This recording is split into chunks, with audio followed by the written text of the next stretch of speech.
Welcome to Leka Eto Speak YouTube channel. Thanks for watching. Please don't forget to subscribe. Lovers all over the world, update tí a tún mú wá fún yín. Ọ̀rọ̀ tó ń ṣẹlẹ̀ láàrin àwọn onímọ́tò ní Lagos State, àwọn tí wọ́n jẹ́ ọ̀gá onímọ́tò, the likes of MC Olúọmọ, Koko Zaria àti Mustapha Sego pẹ̀lú àwọn ọmọlẹ́yìn wọn. So àwọn nǹkan tó ń ṣẹlẹ̀ gẹ́gẹ́ bí ẹ ti mọ̀ wípé láàrin onímọ́tò kò lè má sí jà. Àwọn tí wọ́n dẹ̀ ti ṣe lọ, a máa ń gbọ́ awuyewuye lọ́tùn lósì bí gbogbo àwọn àkànní Ọlọ́run wà, bí gbogbo àwọn àgbẹ̀dẹ bí wọ́n ṣe ja ìjà yẹn náà nìyẹn débi wípé wọ́n fi retire. So àwọn tí wọ́n tún wá wà ń ta lọ́wọ́lọ́wọ́ báyìí, the likes of MC Olúọmọ, Koko Zaria, àwọn ni wọ́n ń figagbága. So a rí ibi tí Koko Zaria tó ti fọ̀rọ̀ léde, tó ti sọ̀rọ̀, tó ti fi àwọn oríṣiríṣi allegation tó ti fi kan ọ̀gá wọn tí gbogbo èèyàn mọ̀ sí MC Olúọmọ. Irú àwọn allegation yìí ó jẹ́ àwọn nǹkan tí ó yàyàn lẹ́nu púpọ̀. So lẹ́kùnrẹ́rẹ́ àlàyé, ẹ jẹ́ ká gbọ́ ìdí tí Koko Zaria tó fi jáde síta tó fi sọ àwọn ọ̀rọ̀ yìí. Àwọn ọ̀rọ̀ yìí ó jẹ́ àwọn ọ̀rọ̀ tí ó jẹ́ ìyàlẹ́nu fún yàn because tá bá ní ká wò bí ọdún méjì mẹ́ta sẹ́yìn, a rí pé àárín Koko Zaria àti MC Olúọmọ àti Mustapha Sego, àárín gbogbo wọn ó gún, kò síjà, kò síkùnsínú. Gbogbo wọn tán bá ní òde, tán bá lọ agbo Wasiu Ayinde, tán bá lọ agbo Pasuma, tán bá lọ sí agbo Saheed Osupa, a rí pé gbogbo wọn jọjọ máa ń rò papọ̀ ni. Ṣàdédé ni a kàn rí pé ìjà ó ṣe ipò kò ṣepò ló tún dédé bẹ́ sílẹ̀ láàrin wọn débi pé tí wọ́n wá ń fi allegation kanra wọn. Lẹ́kùnrẹ́rẹ́ ẹ jẹ́ ká gbọ́ àlàyé, ká gbọ́ ìdí tí Koko Zaria tó fi jáde síta tó fi àwọn allegation yìí kan MC Olúọmọ. So ẹ ṣé gan ni. Títí kan àwọn ìyàwó lémi. Call me Koko Zaria. Okay. Call me Koko Zaria or Zagaza or American Boy or Zaga. That's my name. So people will just allow me to speak my mother language. So ìwé tí mo sọ látàárọ̀ ṣe má jẹ́ kí n fi ìgbó kura mi ní wèrè. Mo kọ́kọ́ kí Ajagungbadé Mr. Sego ẹ̀tẹ́ bá mọ̀. Ṣé ẹ̀tẹ́ mi bá ń ròyìn Sego adàgbà tí ànábì ń ròyìn Ọlọ́run.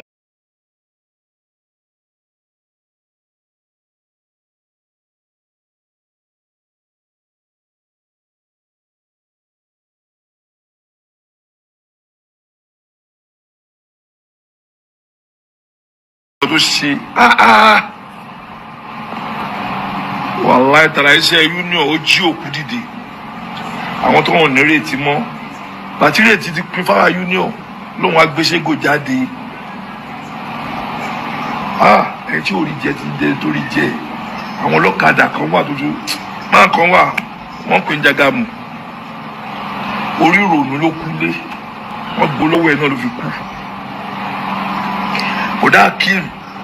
àwọn tó jí Amọ́rúwá, orí ìrònú kan gbó lọ́wọ́ wọn ló kú. Wọ́n pe máa ń kan lódò tẹ́ bá rí, ó ti wà ókè padà ẹ̀ sì láti lọ sí kọ́mítì lọ́dọ̀ bó ṣe rí tẹ́lẹ̀. Odò tó ń fún yàn ní adìẹ 20 tó ń fún yàn ní Márúwá, odò wa lẹ tó mú pàrágà káàkiri. Ẹ má yẹ kí n tàn yín o, ìgbó ajúwájú tó àtúntò tá a di kọ́ lálọ́ kò sí union kankan tó dìgbò lórí kọ́mítì náà ṣe ní gbogbo Èkó pátápátá lọ́lọ́kadà dàrẹ́tì ni onímọ̀rọ̀ adarọ̀ ẹ̀ wọ́n jáde. Àwọn onímọ́tò náà ìnira ni tó bá ti àwọn kan tó bá ti ṣẹ̀ báyìí 3 million ni wọ́n fẹ́ lọ bá wọn bẹ̀bẹ̀ 2 million ni. Lẹ́gẹ́sì àbíkí máa ń porúkọ ẹ̀ ìbànújẹ́ alágbó tí máa bẹ̀rẹ̀ sí sọ̀rọ̀ ọ̀gá ẹ̀ akọ̀ máa sọkún. Tí máa sọ̀rọ̀ ọ̀gá ẹ̀ tí máa sọ àṣírí ọ̀gá ẹ̀ ayé ọ̀gá ẹ̀ máa kọ́ bàjẹ́. Sórí ọ̀rọ̀ tí mo ń sọ fún ẹ máa fún ẹ wọ́n nìyí níjọ́ tó bá ti bú Sego máa jáde fún ọ̀gá ẹ̀ gbogbo nǹkan tí mò ń bò tẹ́lẹ̀ máa sọ. Ọ̀gá ẹ̀ tí ò ní rórì, ọ̀gá ẹ̀ tí ó gbọ́n, ó ta iye ọmọ Òṣòdì tí ò bá ṣe Sego ó yẹ kó máa lè wá lóko ni.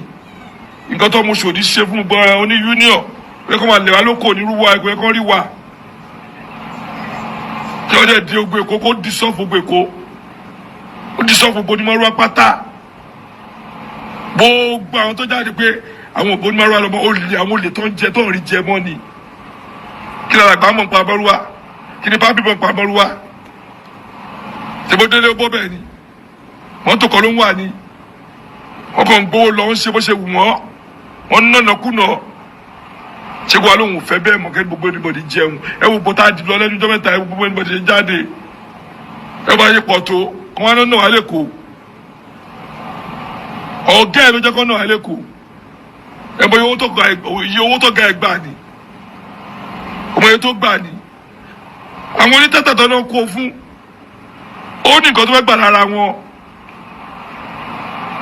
ó ní nǹkan tó fẹ́ gbà lára wọn kò kó fún wọn torí ọlọ́run ọba. gbogbo àwọn tajẹ́ state officer pátápátá kò ṣe lórí kankan ṣe kó ra kẹ̀kẹ́ fún wa tí máa sọ iye tí mò ń gbà every month ẹ máa wò ẹ máa lẹ̀mí lóko ni fọdún mẹ́rin àdèmọ́yé tó ń gbé lọ wọ́n làwọn wọ́n ló ń bú ṣégo tó bẹ̀rẹ̀ ṣiṣẹ́ ọdún mẹ́rin tí ò mọ̀ kankan tó ń ṣe nígbà tí ò mọ̀ kankan tó ń ṣe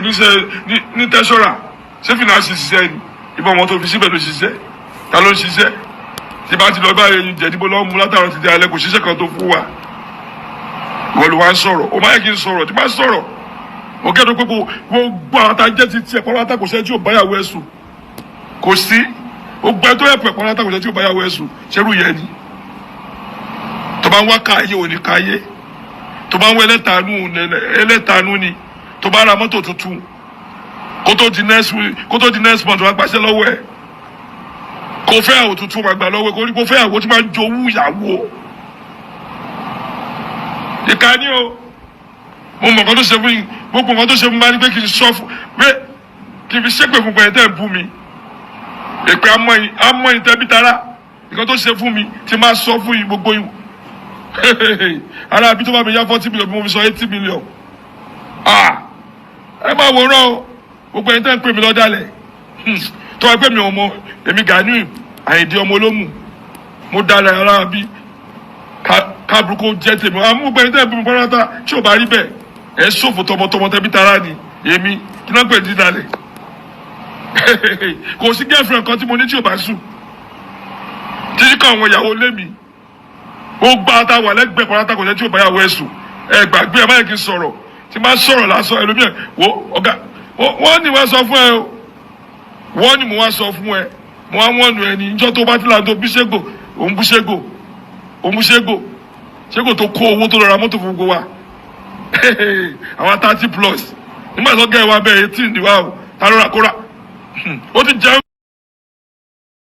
ẹ̀yin tẹ́jẹ́ fi wá sí wa ọ̀rọ̀ lẹ ti gbọ́ yìí ọ̀rọ̀ ni Koko Zaria àti sọ sílẹ̀ yìí àti ìgbọ́ any reply ní àti ẹnu MC Olúọmọ so gbọ́ update yẹn náà la máa mú wá fún yín tá bá ti gbọ́ update láti ọ̀dọ̀ MC Olúọmọ ẹ̀yin tẹ́jẹ́ fi wá sí wa ọ̀rọ̀ lẹ gbọ́ yìí kí ni feel tẹ̀yin kí ni perspective tẹ̀yin fi wò because àwọn kan sọ pé ìjà ló dé lórí dòwe àwọn kan dẹ̀ tún sọ pé adúniláyà ò jẹ̀bi aya èèyàn ní kéèyàn ò kìlọ̀ fún so ẹgbọ́n ṣe bẹ́ẹ̀ lórí because wọ́n ti jọjọ́ ṣe papọ̀ wọ́n ti jọ wọnú ara wọn àwọn kan ní kò yẹ kó rí bẹ́ẹ̀ débi wípé wọ́n gbá ìyàwó ara wọn débi wípé wọ́n bá ìyàwó ara wọn lò pọ̀ wọ́n ní tẹ́nìkan bá dépò agbára múlẹ̀ ní kárántí pé ẹlòmíì ni yóò tún wà ń bẹ̀ lọ́la ìgbà ò lọ bí òréré wọ́n dẹ̀ tún sọ pé ẹnìkan ò láyé tó bá sún síwájú lónìí yóò tún sún kẹlòmíì lọ́la so bọ́rọ̀ ipò àti agbára bó ṣe rí nìyẹn so ẹni tẹ́jẹ́ fi wá sí wa appreciate support yín bá wa like video wa share support so we love you all, thanks for watching.